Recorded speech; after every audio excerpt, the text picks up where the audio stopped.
Hello, hello, hello, hello. So today I want to do a video, guys, on something well, a little different.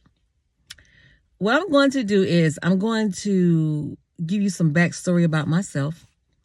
And I hope that this information that I provide to you today will be a motivating or inspiration for you to do what you need to do as an entrepreneur, business owner, or just in general. Okay. When I was 15 years old, I my dad had his own business, first of all.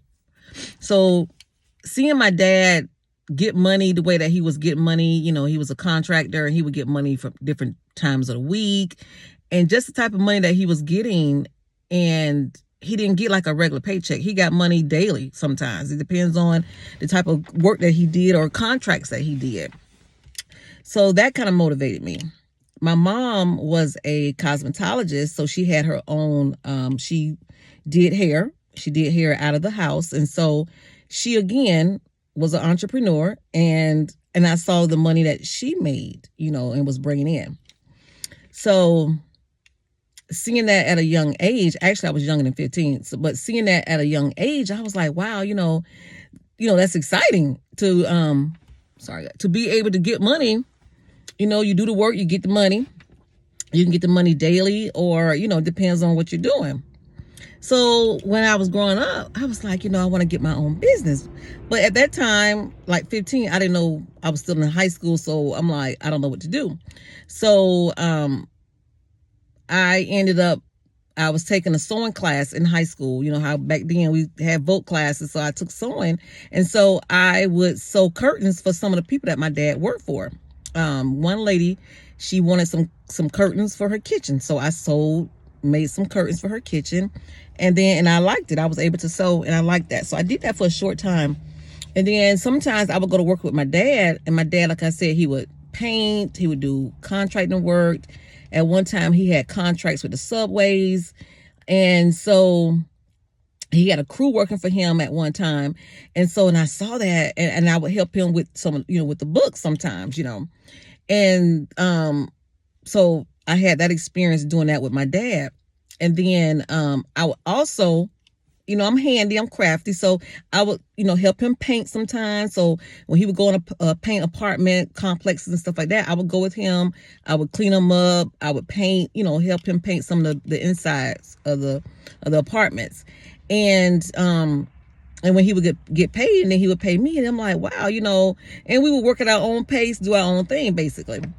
So when I got like 17, I had got like a credit card, and I ran the credit card up. It was a gas card. I ran the credit card up, and my dad was like, well, you're going to have to pay this bill. So I would go out, and sometimes the people that he would work for, I would rake their yards. Like during the fall, I would go and I would rake their yards, and put on my jeans and my hat and rake their yards. I made good money raking yards at like 17 years old.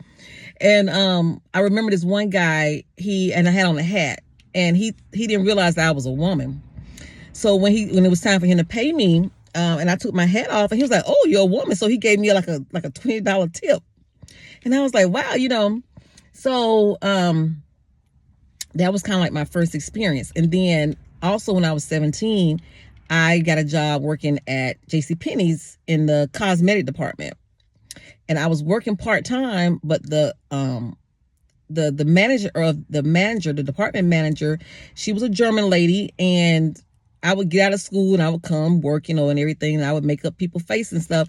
And my sales, I outsold her, and she was full-time and she was a manager. So I won an award where I was in South Carolina, and then at the time I had won an award for outstanding sales, and I got a plaque with the store manager. It was like 3 of us that particular year that were considered. The name of the program was like All Stars. I don't know if you guys back in the 80s, if you ever heard of the All Stars with JCPenney's. I was an All Star, and I was part-time, so that was an accomplishment for me. So we traveled to Atlanta for the luncheon that they provided for all of us All Stars for that year that exceeded our sales quota. So I had did that, and I was very proud. I'm like, I'm 17. That was like my first real job was at Blue Cross Blue Shield from high school. I'm kind of going back a little bit. So I got my first job. Blue Cross Blue Shield of South Carolina came to our word processing class, and we had to do like a little sample. They wanted to hire some kids to work for the open enrollment plan at that time. It was called an open enrollment plan. So they came to our word processing class, and we had to write, and they picked 6 of us, and of course I was one of the 6 because they liked our handwriting. So that was actually my official government job, I'll say. And so I worked during that too at the open enrollment when I was like 16. So so when I turned 17, almost 18, I got a job at JCPenney's. And so when we went to the All-Star meeting in Atlanta, that motivated me even more. I was like, wow, first of all, coming from South Carolina and then coming to Atlanta for the big city, I was like, oh, this is a big city, and I love it. I love all the big buildings and stuff. So I was like, oh yeah. So, and I was kind of like determined. I said, when I get grown, I'm going to move to Atlanta because I liked the big city. I grew up in the country. I liked the big city. So then, once, I worked at JCPenney's like 3.5 years, and then I got a job working for Bonwit Teller. There was an upscale department store that was based out of New York. They decided to come to South Carolina for whatever reason. I don't know, because it was not the right place for that. So I ended up getting a job working for Chanel at Bonwit Teller and La Prairie. Well, La Prairie was an upscale line it was a skincare line where they sold like this caviar type of skincare. It was like $350 back then for this jar of caviar. So the